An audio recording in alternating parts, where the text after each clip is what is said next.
दोस्तों नमस्कार।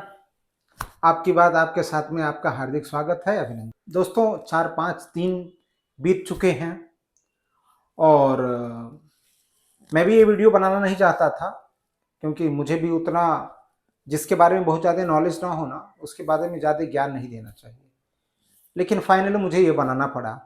जो ज्ञान है उस ज्ञान के आधार पर मैं बता रहा हूँ आपको। जैसा कि आप सभी जानते हैं, इस समय प्रयागराज में गंगा स्नान का पर्व चल रहा है। श्रद्धालु दूर दूर से आकर मां गंगा का आशीर्वाद ले रहे हैं, संगम में स्नान कर रहे हैं। लेकिन इस पावन अवसर के बीच एक ऐसी घटना सामने आई है जिसकी चर्चा पिछले एक हफ्ते से पूरे देश में हो रही है। अब वो मामला क्या है? मामला तो खैर आप भी जानते हैं, मैं भी बता दे रहा हूं।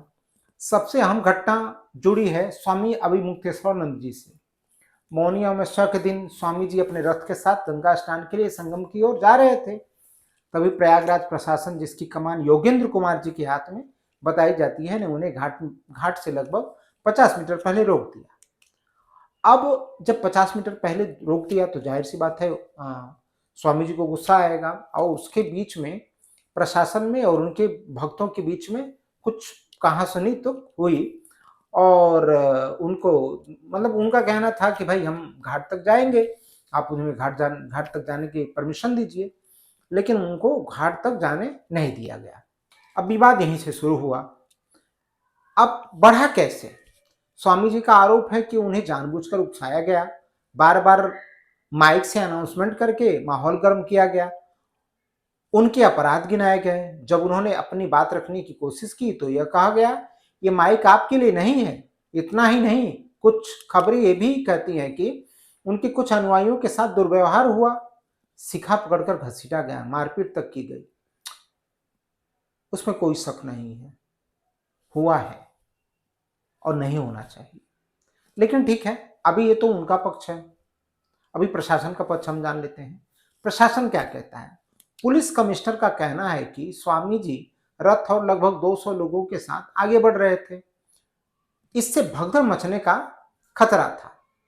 अब कोहरे के कारण 9 से 10 बजे भारी भीड़ थी। स्वामी जी संगम नोच पर जाने की जिद कर रहे थे। करीब 3 घंटे तक रास्ता जाम रहा, बाद में वो लौट गए। अब सवाल ये उठता है कि क्या प्रयागराज का वही प्रशासन है जो पिछले कुंभ में 66 करोड़ लोग आए थे? 66 करोड़ लोगों को मैनेज कर सकते हो, लेकिन 200 लोगों के साथ एक संत संगम नोच पे जाने की के लिए कह रहा है, तो आप उनको उससे आपको भगदड़ मच जाती है। मतलब ये तो महाकुंभ भी नहीं था, ये कुंभ भी नहीं था, बस जो हर साल गंगा जी स्नान करने का जो पर्व है उसमें लोग जाते हैं, स्नान करते हैं, चले आ जाते हैं। और आपने जो है उनके रथ को जाने से रोक दिया। अब सवाल ये उठता था कि जो वहां के ऑफिसर है, जो जिम्मेदार पर्सन है, क्या इस घटना को रोक नहीं सकते थे? क्या उन्हें जाने के लिए छोटा सा कॉरिडोर नहीं बना सकते थे और उनसे ये रिक्वेस्ट कर लेते कि स्वामी जी भीड़ बहुत है, आप कृपया जल्दी से स्नान करके अपने भक्तों को लेकर निकल जाए? लेकिन प्रशासन के द्वारा ऐसा कुछ नहीं। हमारे जो परंपराएं हम देखें, जब महाभारत काल हो, रामायण काल हो, या किसी भी काल में आप चले जाएं, तो संतों के बारे में जिन्हें पता है, जो पढ़े हैं उनको पता है कि संत क्रोधी स्वभाव के। अब प्रशासन का क्या कहना है? प्रशासन ये भी कह रहा था कि स्वामी जी हठ धर्मिता पे हठ धर्मिता कर रहे थे। अब एक बात बताओ, अब जो स्थितियां 4-5 दिन से चल रही हैं उसमें हठ धर्मिता कौन कर रहा है? आप कर रहे हो, प्रशासन कर रहा है, कि संत जी कर रहे हैं? और क्या प्रशासन को संत जी के बारे में पता नहीं था? संत जी क्या क्या उन्होंने किया, क्या क्या उन्होंने बोला, क्या प्रशासन को नहीं पता था? सबसे बड़ा सवाल यही उठता है। प्रशासन जानबूझ के, मुझे तो लगता है जानबूझ के ये मैटर को होने दिया गया था। स्वामी जी का एक रिकॉर्ड है, जब पिछड़ा रिकॉर्ड दिया जाए तो उन्होंने बहुत सारे अच्छे काम भी किए हैं, लेकिन राजनीतिक विवाद में वो जरूर रहे हैं, ये सत्य है, इसमें कोई शंका नहीं है। अच्छा, जो बातें एक संत को नहीं बोलनी चाहिए वो बातें उन्होंने बोला। पिछली बार उन्होंने किसी ने पूछा तो उन्होंने बोल दिया राहुल गांधी को राम मंदिर जाना ही नहीं चाहिए क्योंकि वो हिंदू नहीं है। राहुल गांधी को कुंभ स्नान करने नहीं जाना चाहिए, वो हिंदू नहीं है। वो नरेंद्र मोदी जी के बारे में बोल दिए। अपने हमारे योगी जी के बारे में भी उन्होंने हुमायूं समथिंग कुछ बोला। मुझे तो प्रशासन के हठधर्मिता पे बड़ा अफसोस हो रहा है। अब इनके हठधर्मिता के वजह से एक संत 5 दिन हो गए, 5 दिन से वो वहीं पे हैं और उनकी मांग है कि हमसे माफी मांग लिया जाए। माफी मांगने में क्या जाता है भाई? एक कहावत है, झुकता वही है जिसमें जान होती है, अकड़ तो मुर्दे की पहचान होती है। तो यहाँ पे अकड़ कौन रहा है? आप एक आईएएस ऑफिसर हो, आपको तो समझना चाहिए। हाँ, आपके बारे में मैंने जो सुना है कि आप बड़ा रूल्स एंड रेगुलेशन को फॉलो कराने वाले हो। एक बात बताओ, जहां जहां आप जब से आईएएस बने हो या जब से किसी भी कहीं गए हो, वहां पे आपने कितना रूल्स एंड रेगुलेशन फॉलो कराए? मैं तो आपको कोई ऐसा काम नहीं देखा आपका सामने आया कि आपके जिले को भाई अवार्ड दे दिया गया हो, आप इतना बढ़िया काम करते हो। देखिए, ये भारत है।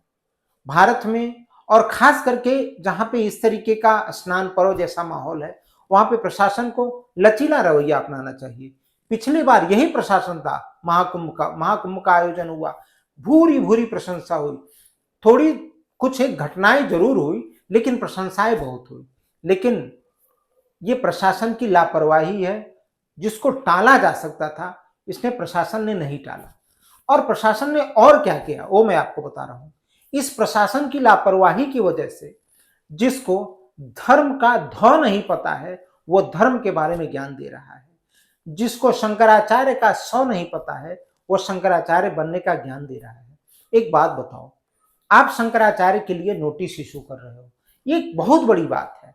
आप आईएएस हो, आपको समझ में नहीं आता है, आपको पिछड़ा रिकॉर्ड जानने की जरूरत नहीं महसूस हुई। आप जब से ये कुंभ जो है 2017 से चालू हुआ है क्या? कुंभ सनातन कब से चालू है किसी को पता ही नहीं है। लेकिन अच्छा, पिछले जब से ये ऑर्डर हुआ है वो संत जी शंकराचार्य हैं या नहीं है, सुप्रीम कोर्ट का ऑर्डर 2020 में हुआ था, तो 2020 से 2025 तक सो कॉस्ट नोटिस देने का आपको समय नहीं मिला था। और एक बात तो सही है, जिस तरीके से आप लोगों ने सो कॉस्ट नोटिस दिया, आप होते कौन हो भाई वो डिसाइड करने वालों शंकराचार्य हैं या नहीं है? आपका जो काम है वो तो आप करते नहीं हो, प्रोटोकॉल आप लगते हो फॉलो करने। कितना प्रोटोकॉल फॉलो होता है? शंकराचार्य जी का प्रोटोकॉल कोई है कहीं संविधान में वर्णित है? संविधान में तो ऐसा चीज नहीं है। लेकिन नहीं, हमारा भारत जो है ना वो ऋषियों का देश है, मुनियों का देश है, संतों का देश है। यहाँ पे ऋषियों मुनियों संतों का सम्मान हुआ आया है और उन्हें हमें सम्मान देना चाहिए। हमें यह नहीं सोचना चाहिए वो कैसी बात कर रहे हैं, किसके फेवर में बात कर रहे हैं, किसके फेवर में नहीं बात कर रहे हैं। लेकिन आप लोगों ने पूरी तरीके से इस तरीके से उनके साथ व्यवहार किया कि आज पूरा देश ये सोचने पे मजबूर हो गया कि आखिर उनको परेशान क्यों किया जा रहा है। आज जो यूट्यूबर हैं वो शंकराचार्य वो है कि नहीं है इस बात की चर्चा कर रहे हैं, जिनको खुद कुछ ज्ञान नहीं है, पता नहीं वो दिन भर क्या करते हैं क्या नहीं करते हैं। ये पत्रकार लोग माइक लेके उनके मुंह में घुसाड़े हैं। मतलब इतनी शर्मिंदगी हो रही है संत समाज को ये चीजें देख के जो संत समाज के साथ किया जाता है, उन संत इतनी शर्मिंदगी महसूस हो रही है आज जो शंकराचार्य जी हैं उनके साथ ये किया जा रहा है। और ये शंकराचार्य के बारे में बोलने का पूरा अधिकार संतों को है। संत अगर कुछ कहते हैं तो कुछ समझ में आता है, लेकिन संत कुछ नहीं कह रहे हैं। और आप लोग की हठधर्मिता, प्रयागराज प्रशासन की हठधर्मिता, एकदम से सम्मान के लायक तो नहीं है, इसके पहले तो नहीं हुआ था। लेकिन जो वहां के अधिकारी हैं, योगेंद्र कुमार जी, ये सब मुझे लगता है उन्हीं का रचा रचा है। मुझे ऐसा लगता है कि प्रशासन को और सरकार को, क्योंकि सरकार की चुप्पी भी एक सवाल खड़ा करती है। कहते हैं विनाश काले विपरीत बुद्धि। मुझे लगता है कि जब मनुष्य का विनाश होने को आता है तो उसकी बुद्धि विपरीत हो जाती है। आप लोगों को जो सरकार में बैठे हुए जो छोटी छोटी बातों पे अपनी प्रतिक्रिया व्यक्त करते हैं, एक संत धरने पे बैठा है, सरकार का कोई नुमाइंदा एक बार भी कहीं कुछ आके नहीं बोल रहा है। उसको लगता है कि नहीं, जो हो रहा है सही हो रहा है। आपको समझ में नहीं आ रहा है। यही जनता जो कहते हैं ना, आपको जब सर पे चढ़ाती है तो यही जनता आपको सर पे उतारती भी है।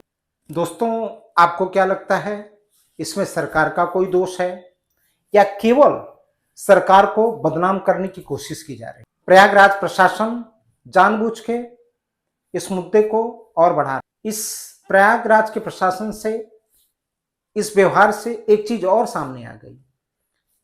वो जहां पे स्नान पर्व की बात होनी चाहिए, वहां पे राजनीतिक बातें होने लगी। वहां पे लोग ऐसे ऐसे ऐसे लोग आके ज्ञान देना चालू कर रहे हैं जिनके समय में इसी संत जी को लाठियों से, डंडों से पीटा गया था। ऐसे लोग ज्ञान देने आ गए हैं जो रामायण के बारे में पता नहीं कितने अभद्र भाषा का प्रयोग किया गया है।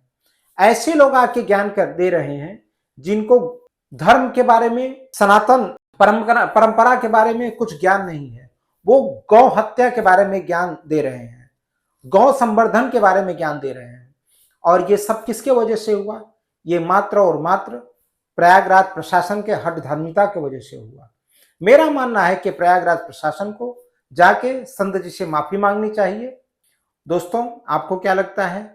क्या सरकार इसमें दोषी है या प्रशासन, या केवल 2027 का जो चुनाव है उसको लेकर के एक स्क्रिप्ट रचा जा रहा है?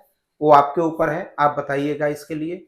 और मेरे ये नया नया यूट्यूब चैनल है, मुश्किल से 25-30 वीडियो मैंने डाले हैं, आप इसको देखिएगा जरूर और मेरे चैनल को सब्सक्राइब जरूर कीजिएगा। धन्यवाद, नमस्कार, प्रणाम।